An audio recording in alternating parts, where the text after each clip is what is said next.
Okay guys, today we're going to be doing a Elk Hair Caddis. It's a pretty good fly all the way around. We're going to be doing it on a size 10 hook.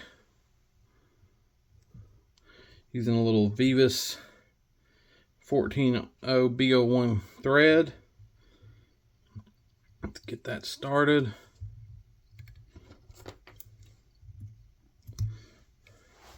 Next we're just going to get a piece of hackle.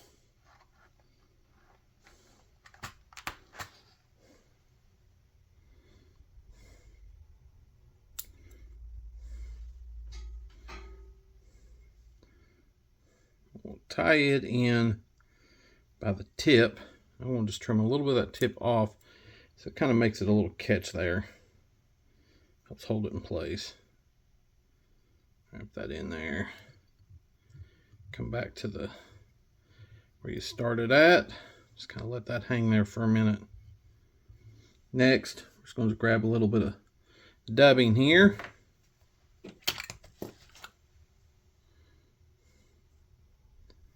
Get it started. And just make us a dubbing noodle. Doesn't have to be a real thick one. Just going to scoot that up there. Line my thread up. I'm just going to pinch onto the dubbing and just hold it while I wrap it on. Working my way forward till I get to about 1/8 of an inch away from the hook eye. Tie everything down. Next, just grab you a pair of hackle pliers, grab your hackle, and wrap that in. And just palmer that hackle forward, wrapping it about I wouldn't even say it's 1/8 of an inch apart, you know, and you can kind of do that as you feel. I like to feel mine in a little bit more. I'm just going to work it all the way up the full length of that dubbing body, and then tie it off. 2 wraps over top, 2 wraps to kind of lock it down, then trim that out. Next, I kind of just push everything back a little bit. I'm going to trim all these pieces of hackle out of here.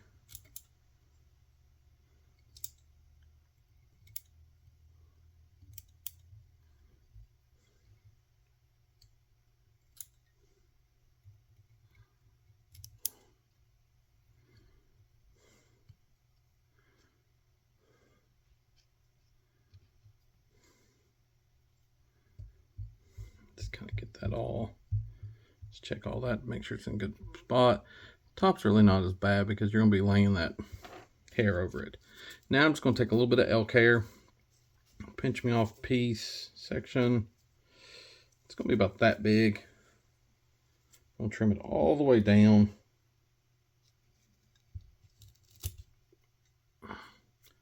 Get out any of the under fur. Clip everything off fairly even. You don't have to have it perfect right here. I'm just going to take this and just lay it in there to where the tips extend just a little bit past the hook. 1, 2 quick straps around. Pinch it down real tight. Hope you don't do that.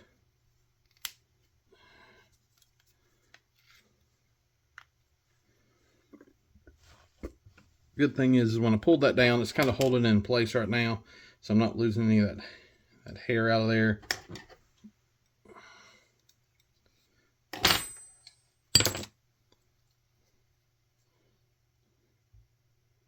Just kind of tie that back in. A couple of quick wraps, trim that excess thread back off. We'll come in front of that, right up by the hook eye. Just kind of make a few quick wraps there. Then come back in there. Just kind of keep everything brushed up here towards the top. Make a couple of quick wraps, pull it down again. We'll trim out a couple of, yep.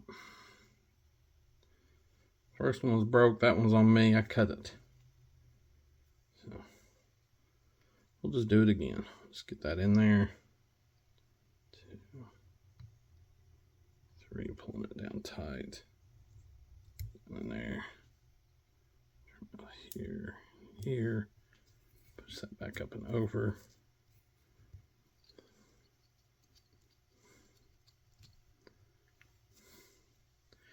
Now before I do anything else, I'm going to come in here and I'm just going to tie using my whip finisher and just finish this part off. 1, 2, 3, 6, 7. Pull that up. There. Now I'm just going to start trimming out some hair. See along the bottom first.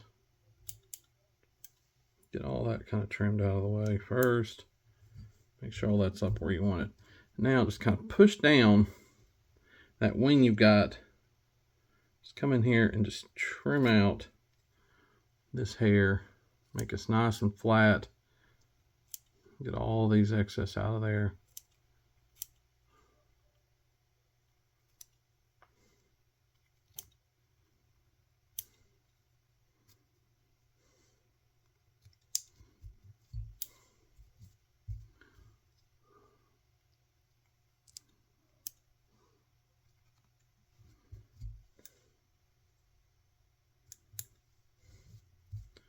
Get all that taken care of.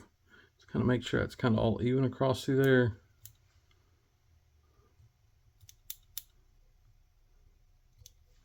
And there you have it.